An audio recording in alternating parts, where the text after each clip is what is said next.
All right, buckle up, everyone, because today we are diving headfirst into a world of wealth and power like you've never seen. It's a deep dive into the House of Saud, the Saudi royal family. We're not just talking millions, not even billions. We're talking trillions. Yeah. An empire built on oil, but, well, their influence stretches way beyond those oil fields. It really is something how they went from, desert tribes to basically having their hands in a good chunk of the global economy. Yeah. And all in just a few generations. It's quite a story. Strategic alliances, being in the right place at the right time, and, well, let's be honest, striking it rich with that liquid gold. Oil. Oil. Let's rewind the clock a bit first. The House of Saud, they weren't always this global powerhouse, were they? No, not at all. Right. It all goes back way back to 1744, actually. Yeah. You had this pact between Mohammed bin Saud, he was a tribal leader, ambitious fellow, and Mohammed ibn Abd al-Wahhab. Now, he was a religious reformer. This alliance, that was really the foundation for their control over the Arabian Peninsula. But it was a pretty poor kingdom, to be honest, until 1938. That's when everything changed. Oil, the discovery of oil. So it's like you have this vast desert, right? Seems endless, and then boom, suddenly it's one of the most valuable places on the entire planet. A real game changer, huh? Oh, absolutely. I mean, almost overnight, they went from being this, peripheral region to being right smack in the center of the global energy market. King Abdulaziz ibn Saud, the founder of modern Saudi Arabia, I mean, he really knew what he was doing. He used that newfound wealth, solidify the dynasty's power, and, well, catapulted Saudi Arabia onto the world stage, just like that. And I imagine all that oil wealth, it translated into a pretty nice family fortune, to say the least. Oh, yeah. Their estimated wealth, a cool $1.4 trillion, makes them the wealthiest dynasty on the planet. To put that into perspective, that's more than the British royal family. And individuals like Elon Musk combined, it's almost impossible to grasp a fortune that large. Wow, that's a lot of zeros. But it's not just one person sitting on all that cash, right? It's a whole family affair. Right, the House of Saud, it's massive. Estimated 25,000 members, give or take. Something like 200 princes among them. Their influence, I mean, it goes way beyond Saudi Arabia's borders. We're talking finance, global politics, you name it, industries all over the world. Okay, so we've got unimaginable wealth, the huge family, and global influence. Now let's talk about the engine that drives it all. Saudi Aramco. This is not just some run-of-the-mill oil company, is it? Oh, no, no, not at all. Saudi Aramco, it's basically the crown jewel of their whole economy, the world's biggest, most valuable oil company, market cap over $2 trillion. Think about that. That's more than Apple, Google, and Amazon all combined. So, safe to say, Saudi Aramco, it's the golden goose, pumping out the wealth that keeps the House of Saud in power. It's definitely a major factor. Saudi Aramco, I mean, it fuels the global economy, literally. And yeah, it's the main source of the Saudi royal family's wealth. But there's a new sheriff in town. Well, not a sheriff exactly, but a new leader at the helm of both Saudi Arabia and Aramco. And he's got ambitions that go way beyond oil. Crown Prince Mohammed bin Salman, you've probably heard of him. MBS? Yeah, MBS, yeah, making headlines with his plans for Saudi Arabia. So what's the vision? He's got this ambitious plan, calls it Vision 2030. MBS, I mean, he gets it. He knows the world's changing. So he wants to diversify their economy, move away from that reliance on oil, transition into sectors like, entertainment, technology, tourism, that sort of thing. It's a pretty big move, trying to reshape a whole country, a country that's been so dependent on oil for so long. So what kind of changes are we talking about here? Concrete changes. Well, he's made some big moves. Groundbreaking social reforms. Women can drive now, for instance. That was huge. I mean, in a country where those kinds of freedoms were, well, basically unthinkable before. And he's opened up Saudi Arabia to global entertainment, concerts, sporting events, movie theaters, stuff you wouldn't have seen a decade ago. Sounds like an image makeover, trying to present a new Saudi Arabia to the world. Exactly. He's pushing this narrative of progress, modernization, at least on the surface. But we got to remember, this is all happening within, well, a pretty powerful monarchy. Some folks say these reforms, they're just for show. There are still a lot of concerns about human rights and restrictions on political freedom. Good point. It's complicated for sure. Important to hear all sides. Speaking of modernization, let's talk about this futuristic city. NEOM. Sounds like something straight out of a sci-fi movie. NEOM, yeah. This is MBS's baby, his big vision for the future. Imagine a $500 billion mega city rising from the desert along the Red Sea. It's being designed as a showcase for all the latest tech. Robots, flying cars, renewable energy, the works. They want to attract global investment, talent, make NEOM a hub for sustainability and innovation. It's hard not to be a little impressed by the scale of their ambition, right? But let's be real, all this innovation, modernization, it's got to come with a pretty hefty price tag. How's MBS doing personally in the wealth department? Well, MBS, he's not doing too bad. His personal fortune, estimated at over $3 billion. And he's not afraid to spend it. He bought the Serene, that $500 million super yacht. It's got all the bells and whistles, multiple pools, a cinema, helipads, you name it. Oh, and then there's his collection of private jets, Rolls Royces, and a bunch of fancy estates all over the world. It's a lifestyle most people can't even imagine. A little reminder of the gap between the super rich and the rest of us. But the House of Saud, they're not just spending their money on yachts and jets. They've got this thing called the Public Investment Fund, the PIF. They're big players in the global market, right? The PIF, it's basically their tool for, spreading their influence around the globe. A sovereign wealth fund worth over $500 billion. They use it to make strategic investments. Companies in all sorts of sectors, from big tech like Tesla and Uber to things like renewable energy, artificial intelligence. They're not just trying to get richer, they're trying to, shape the future of global business. So they want a piece of the future pie, too, not content with just controlling the oil market. Exactly. That's where these giga projects come in. NEOM's just one example. We're talking massive infrastructure projects, tourism developments, high-tech startups. They want to make Saudi Arabia a leader in the 21st century economy. Saudi Arabia 2.0, that's what they call it. And they think big. It's like they're playing the long game, thinking generations ahead. But in the midst of all this global ambition, let's not forget their roots. Where does this incredibly wealthy family call home? What are their digs like? Well, you can't talk about the House of Saud without mentioning their palaces. Opulent residences, really. The Maraba Palace in Riyadh, that's a good example. A real testament to their wealth and power. But their real estate holdings, they go way beyond Saudi Arabia. They own properties all over the world. Estates in Europe, private islands. These aren't just homes. They're symbols of their global reach, their influence. It's almost overwhelming to think about. The scale of their wealth, the impact it has on the world. But with great wealth comes great responsibility, right? So how does the House of Saud approach philanthropy? Oh, they're definitely active in that area. Prince Al-Walid bin Talal, for example, is well known for his giving. Donated billions to various causes within Saudi Arabia and internationally. Healthcare, education, disaster relief.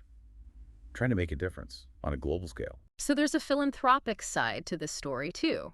A recognition that having all that wealth comes with an obligation to give back. Yeah, it's an interesting contrast, right? Profit and power on one hand, but then acts of, generosity and global outreach on the other. Adds a whole other layer to their story. It does. And you got to wonder, those philanthropic activities, they probably get scrutinized pretty heavily. Do you think, is there a sense that it's strategic? Maybe a form of soft power rather than, pure altruism? It's a question a lot of people ask. Some critics say it's a calculated move to, boost their global image, improve their influence, especially with all the controversy around, their human rights record, their internal policies. Makes you think, right, about the motivations behind philanthropy, especially on that scale. Is it ever truly selfless? Or is there always some element of, self-interest mixed in? It's complicated. But I think it's good to be aware of both sides. The potential for genuine generosity is there, sure. But so is the potential for strategic maneuvering when you're talking about these huge philanthropic endeavors. Okay, let's shift gears a little. I want to talk about their global strategy, specifically their investments. We talked about the PIF earlier, the Public Investment Fund.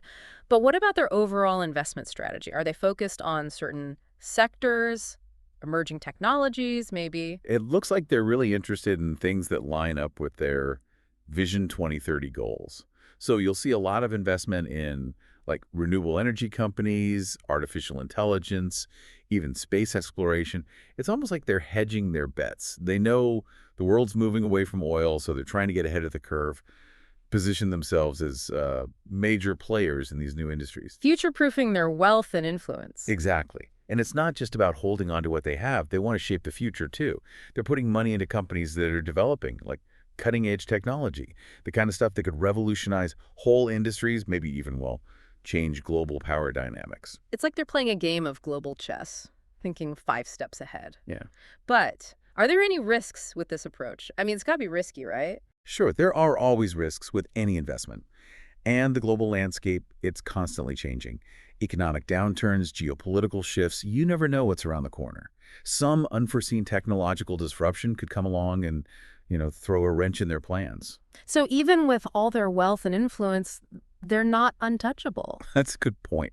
But we also have to acknowledge their advantages, right? I mean, their wealth gives them access to, well, opportunities and resources that most investors could only dream of. They can afford to play the long game, ride out those short-term market fluctuations, and potentially they can really shape whole industries with their investments. There aren't many entities in the world with that kind of power. It's kind of mind-blowing to think about the impact their decisions can have on the whole world. But speaking of impact, I want to go back to something we touched on earlier, the concerns about their human rights record, their internal policies. It's a tough topic, but we can't ignore it, can we? Not when we're talking about a family with this much power. You're right. It's important. And, even though they've made some social reforms in recent years, there's still a lot of debate about their overall approach to human rights and political freedom, of course. You said earlier that some people think those social reforms are more about image than substance. Can you talk a little more about that? What are the specific concerns? Sure. So allowing women to drive, opening up the country to entertainment, those were positive steps, for sure. But critics point out that there are still a lot of restrictions. Freedom of speech, assembly, political dissent, still a problem. There were reports of activists and journalists being detained. And the legal system, well, it can be pretty opaque. Not a lot of due process. So progress on the surface, but some serious underlying concerns about basic freedoms and the rule of law. It reminds us that modernization, it's not just about technology, right? Or economic diversification.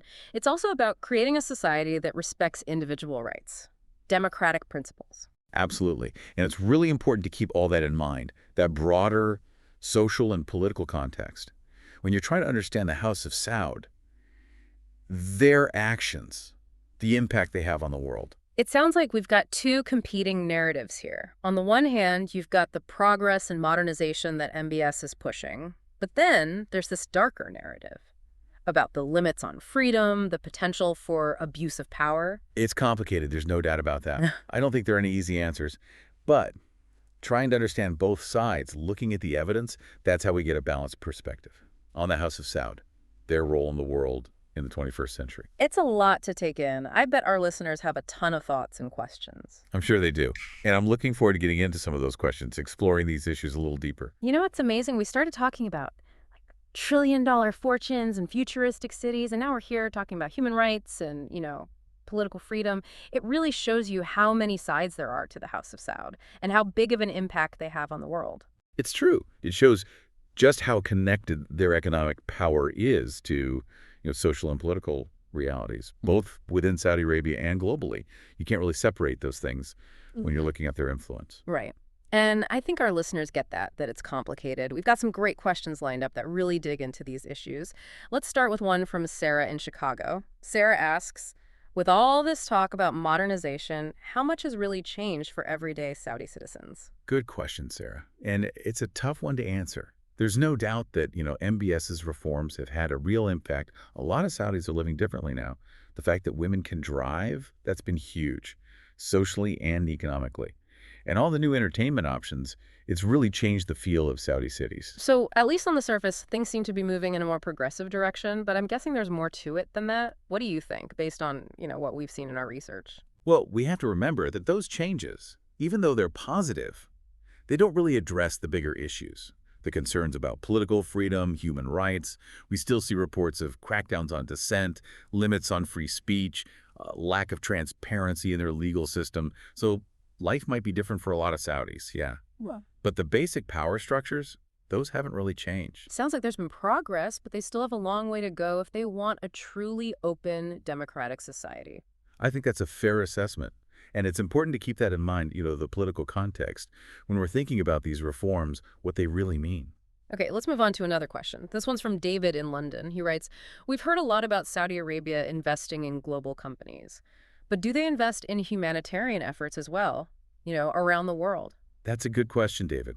And the answer is, yeah, they do. They're involved in a lot of philanthropy globally. We talked about Prince Al-Walid bin Talal earlier. He's given billions to different causes, healthcare, education, disaster relief, both in Saudi Arabia and internationally. So they're giving back. beyond their own borders. But knowing what we know about their investments, their global ambitions, it makes you wonder, right, what's the motivation? Yeah, you can't help but ask if it's all, purely from the goodness of their hearts or if it's part of some strategy. Some critics say it's all about improving their image, soft power, especially with all the criticism they get about their human rights record. Right. It's a tough question. The answer is probably somewhere in the middle. Right. It's a good reminder that when a powerful entity like the House of Saud does something, well, there are probably a lot of reasons for it. Some good, some maybe not so much. Exactly. It's our job to, look closely at what they're doing, think critically, consider the context. Okay, we've got time for one more question. This one comes from Maria in Mexico City. Maria asks, what's next for the House of Saud? Do you think they'll still be a major power in the 21st century? Ah, the million-dollar question, Maria. Yeah. If only we had a crystal ball, right? The world is changing so fast, and the House of Saud, they've got their work cut out for them. The shift away from fossil fuels, the pressure for political reform within Saudi Arabia, those are big challenges. So you're saying their future is uncertain? To a degree, yeah. But they've shown that they can adapt. They've evolved over the years. They're not just sitting back and, counting their oil money. Vision 2030, those investments in new technology, it shows they want to be a part of the future. It would be a mistake to underestimate them. Sounds like they're thinking long term, planning for the next generation and beyond. And they're not afraid to make big, bold moves to stay on top. Absolutely. The future might be uncertain, but one thing's for sure. The House of Saud is going to be a major player in the 21st century. The decisions they make, the actions they take, it's all going to have ripple effects across the globe. Economic, geopolitical, you name it.